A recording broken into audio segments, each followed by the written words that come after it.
Friends, my name is Shivam Sharma and you are watching my channel Health and Safety Professional on YouTube. So this is a newly channel which I introduced for some persons who want to become a health and safety practitioner. So friends, I would like to tell you that what is the meaning of health and safety practitioner and what are the qualifications needed to become a health and safety expert, and how much salary they will get after becoming a health and safety officer, and what is the future of a health and safety profession in India as well as in Gulf countries or abroad. So first I'll describe the term health and safety practitioner. Yeah, health and safety practitioner is nothing but a professional person who is qualified technically and who has the specialized course in safety or health and safety. So what are the qualification or basic qualification needed to become a health and safety expert? So definitely if you are working in India or as well as in abroad, so you have to first complete your technical education, either engineering, so full course of engineering. It could be a mechanical engineer, it could be in civil, it could be in electronics, it could be in electrical. So that full 4-year engineering course you have to done. After completing your full engineering, you have to apply for PDIS or ADIS. PDIS means Post Diploma in Industrial Safety, ADIS means Advanced Diploma in Industrial Safety, and you should possess a 1 or 2 years experience in safety field. So then after having your engineering qualification as well as ADIS or PDIS and with 1 year experience in safety, you can become a health and safety practitioner, or you can apply for any health and safety jobs in India. Fine. And if you want to work in abroad, then you should possess a NIBOSH IGC. Fine. NIBOSH IGC is a private organization, that is the internationally organized organization that provides the health and safety courses that are and they are worldwide acknowledged and they are worldwide known and accepted. So fine. So these are the courses you have if you want to become a health and safety professional. Fine. So how you have to apply and what are the causes behind to introduce the term health and safety professional in India. I'll tell you that what happened and why the need came that health and safety professional should come into the picture. So I'll tell you that what's happening in previously while in construction of buildings or construction of factories, so many labor used to engage in construction of a building or a factory. So during that time, the employer used to pressurize them for increase the productivity, to increase the timeline and to minimize the work timing and increase the productivity. So that workman has to do work overtime and he was pressurized to do it in minimum time, and he was not even given the even minimum welfare measures like water facility, urinal facility and the food facility. So what was happening that due to that things there was no such protection was being followed for the workmen. So what happened in that time, the workmen was being sent at high-rise building areas and there was no such protection was being provided to the workmen.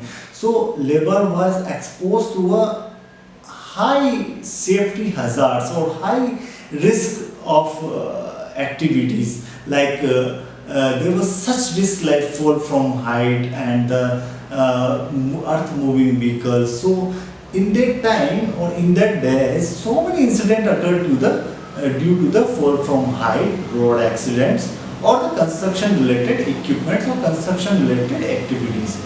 To overcome such issues or to overcome such incidents or to provide the minimum welfare facilities to the workmen, the government has formed two legislation. That one is called Factories Act 1947, and in construction industries BOCW Act 1996. So what does it mean, Factory 1947?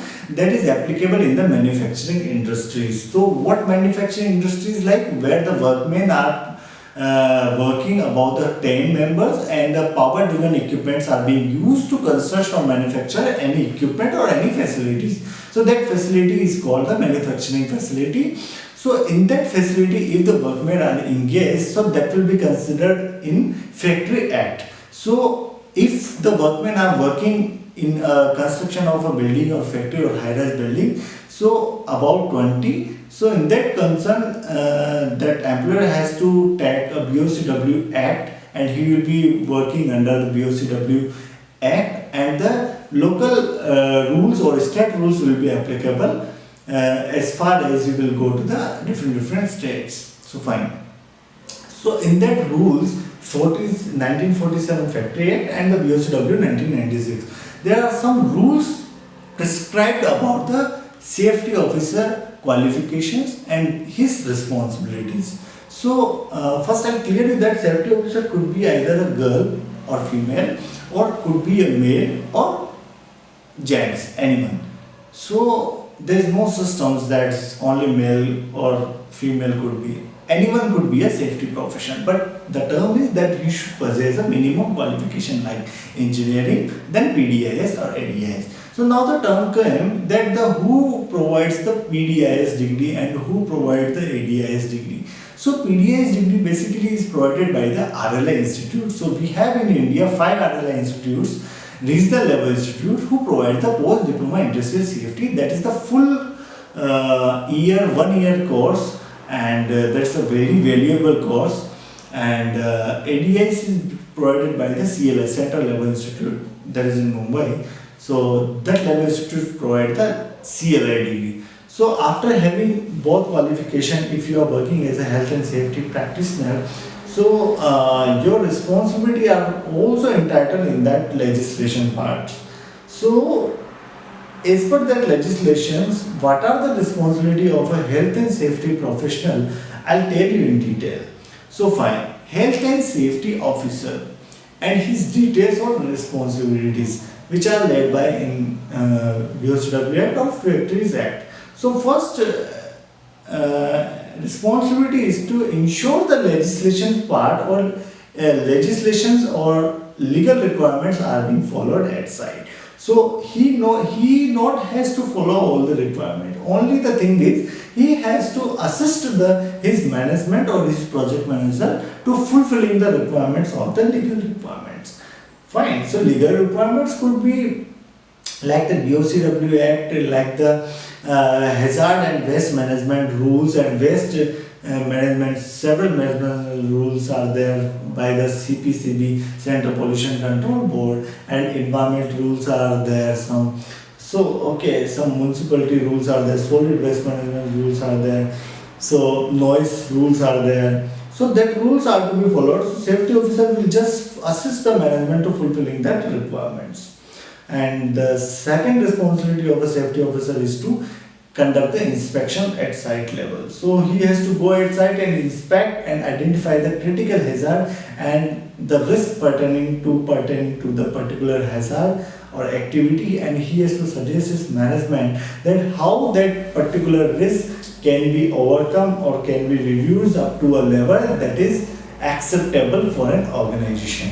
So that is called in terms of the hazard minimization tricks.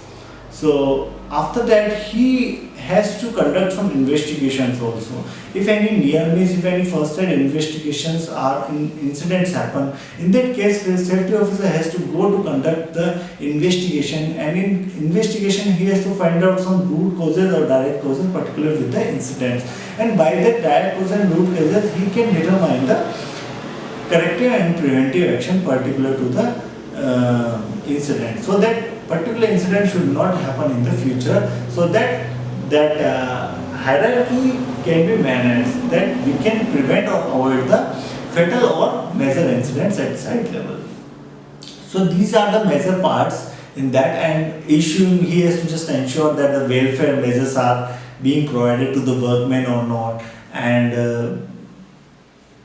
the typical thing is that employer is giving all the PF and must the roles are and the beneficiaries registers are being implemented on it. So there are such many rules are there in the legislation that has to be followed, and the safety officer has to just monitor that the things are happening or not. If it is not happening, then he has to insist his management to fulfill that requirements to avoid the punishment or to avoid the notice from the government bodies. So these are the responsibility part, and if you are having a NIBOSH IGC, that is well enough course, and that is well known course, and that is well advanced course. So after that also some courses are there like NIBOSH International Diploma and like CSP Certified Safety Professional. So many things are there if you want to grow your future in safety, health and safety professional. So it is really good future in health and safety. So in next videos I'll tell you that what are the next courses and how much salary you can get in after getting all the PDIS and courses and working as a health and safety professional. So that I'll tell you in the next video. So meanwhile, have a good future, have a great day. Fine. Thank you very much.